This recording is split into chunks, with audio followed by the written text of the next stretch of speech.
Derrida fue uno de los filósofos más influyentes del siglo XX. La deconstrucción es una de las contribuciones más importantes y polémicas de Derrida a la filosofía contemporánea. Aunque a menudo se malinterpreta como un simple método para analizar textos, la deconstrucción es, en realidad, una forma de pensamiento crítico que desafía las estructuras establecidas del conocimiento, el lenguaje y la verdad. La deconstrucción no es una negación ni una destrucción de textos o ideas, sino un análisis detallado de cómo se construyen los significados y de cómo los sistemas de pensamiento dependen de oposiciones binarias jerárquicas.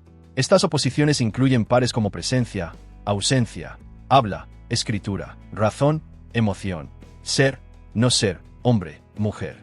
La relación entre el habla y la escritura es una de las oposiciones más destacadas en la obra temprana de Derrida, especialmente en su influyente texto de la gramatología. Esta oposición, que ha sido central en la filosofía y lingüística occidental, ha sido históricamente utilizada para privilegiar el habla sobre la escritura, posicionando la palabra hablada como un medio más puro o auténtico de transmisión del pensamiento.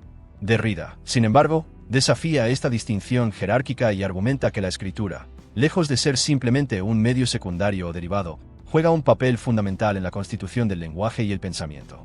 Derrida deconstruye en su obra temprana la distinción jerárquica entre habla y escritura, una jerarquía que ha predominado en la tradición filosófica occidental, desde Platón hasta Ferdinand de Saussure.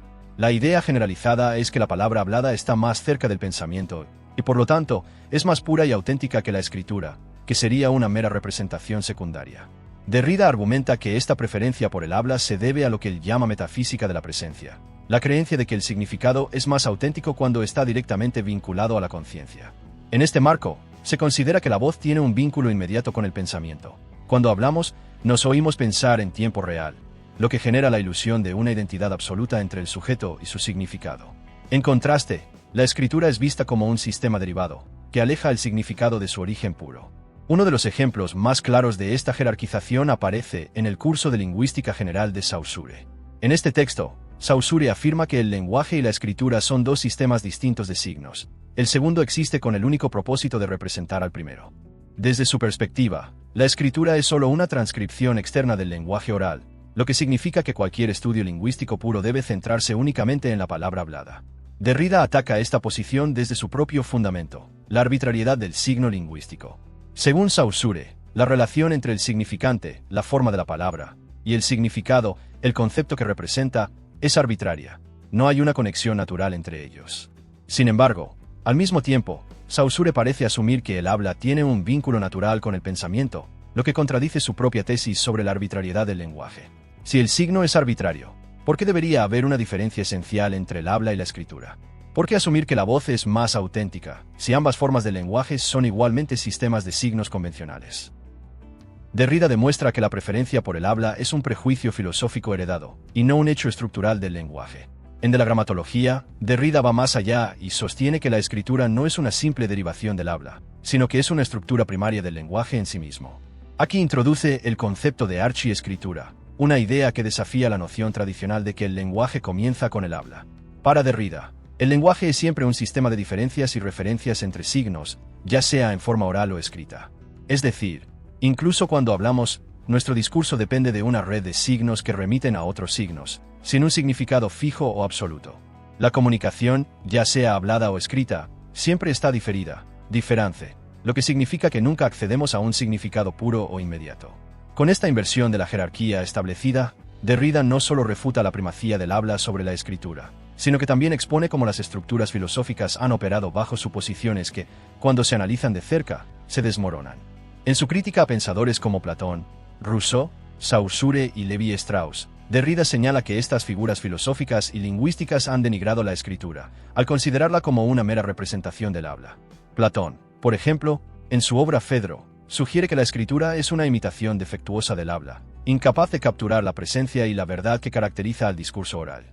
Para Rousseau, el habla es una forma directa de expresión del pensamiento, mientras que la escritura es una distorsión de esa expresión original. Derrida argumenta que esta oposición entre el habla y la escritura está profundamente marcada por una visión metafísica, que privilegia la presencia sobre la ausencia. En otras palabras, la filosofía occidental ha tendido a asociar el habla con la autenticidad y la inmediatez, mientras que la escritura se ha considerado como algo más distante, una simple representación del pensamiento, una copia que se aleja de la esencia de lo que se quiere expresar. La estrategia principal de Derrida consiste en invertir estas oposiciones jerárquicas y subrayar la importancia fundamental de la escritura. En de la gramatología, Derrida afirma que la escritura no es simplemente un sistema de signos derivado del habla, sino que tiene una estructura más profunda y más antigua que la de la propia presencia del habla. De acuerdo con Derrida, la escritura debe ser entendida no como una copia, sino como un medio que precede y estructura nuestras formas de pensamiento.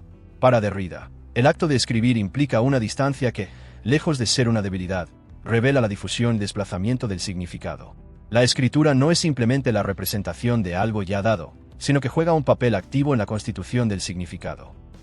Ferdinand de Saussure, en su curso de Lingüística General, establece una distinción crucial entre el habla y la escritura, describiendo la escritura como un sistema que existe para representar la lengua hablada.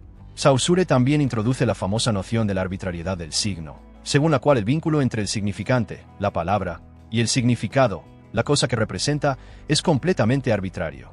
Es decir, no hay una conexión esencial natural entre ellos. Derrida se adentra en esta idea de la arbitrariedad del signo para argumentar que, si el signo es efectivamente arbitrario, entonces no hay razón para privilegiar un sistema de signos sobre otro, ya sea el habla o la escritura. La distinción entre ambos sistemas pierde su fundamento, si aceptamos que ambos son igualmente construcciones lingüísticas arbitrarias, dependientes de convenciones y no de una naturaleza esencial. Derrida critica cómo Saussure, a pesar de defender la arbitrariedad del signo, recurre a la noción de que el habla está más profundamente conectada con el pensamiento. Para Derrida, esto es incoherente, ya que la arbitrariedad del signo niega cualquier apego natural o directo entre el sonido, el habla y el pensamiento. Derrida concluye que la escritura no debe verse solo como un sistema de signos secundarios, sino como un medio que juega un papel fundamental en la constitución del significado. La escritura, al alejarse de la inmediatez del habla, permite una distancia que es esencial para el proceso de significación. Esta distancia hace posible la reflexión, la reinterpretación y la diferencia que estructura todo lenguaje. La relación de Derrida con la fenomenología es una de las más complejas y matizadas dentro de su pensamiento filosófico. A lo largo de su carrera, Derrida sostuvo un diálogo crítico con Edmund Husserl, Martin Heidegger y Emmanuel Levinas, explorando las tensiones y límites de la fenomenología como disciplina. A pesar de estas diferencias, su obra se nutre de los debates fenomenológicos, en particular en lo que respecta a la cuestión de la presencia y la experiencia del tiempo. Derrida argumenta que la fenomenología, a pesar de su intento de escapar de los dogmas metafísicos tradicionales, sigue atrapada en una metafísica de la presencia, es decir, en la idea de que el pensamiento y la experiencia pueden coincidir plenamente con sí mismos, en un momento de autopresencia absoluta.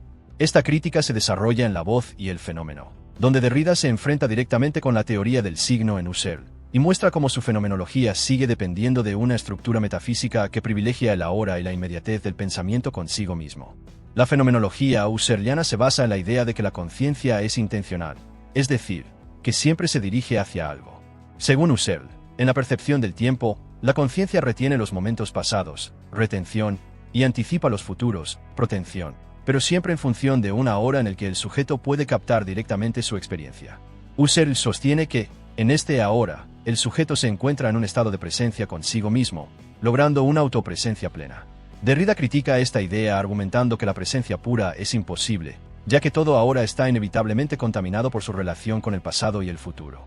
En otras palabras, nunca hay una experiencia del presente que sea absolutamente pura y autoevidente. Siempre está diferida, es decir, desplazada en el tiempo.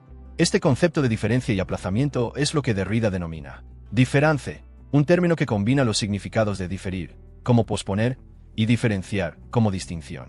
Desde esta perspectiva, la fenomenología de Husserl queda atrapada en una contradicción. Mientras intenta fundamentar la conciencia a la inmediatez de la experiencia, al mismo tiempo depende de estructuras que muestran que esa inmediatez nunca es posible. Derrida no solo critica la fenomenología de Husserl, sino que también reinterpreta el concepto de tiempo en relación con Heidegger y Levinas. Para Heidegger, el tiempo no es solo una serie de momentos sucesivos, sino que define nuestra existencia como seres arrojados hacia el futuro. Derrida recoge esta idea, pero la radicaliza. El futuro nunca es algo que simplemente llega, sino que es lo que hace posible, y al mismo tiempo imposible, cualquier experiencia de presencia. Jon Caputo, uno de los principales estudiosos de Derrida, explica esto de manera sencilla. Cada vez que intentas estabilizar el significado de una cosa, intentas fijarla en su posición misionera. La cosa misma, si es que hay algo en ella, se escapa.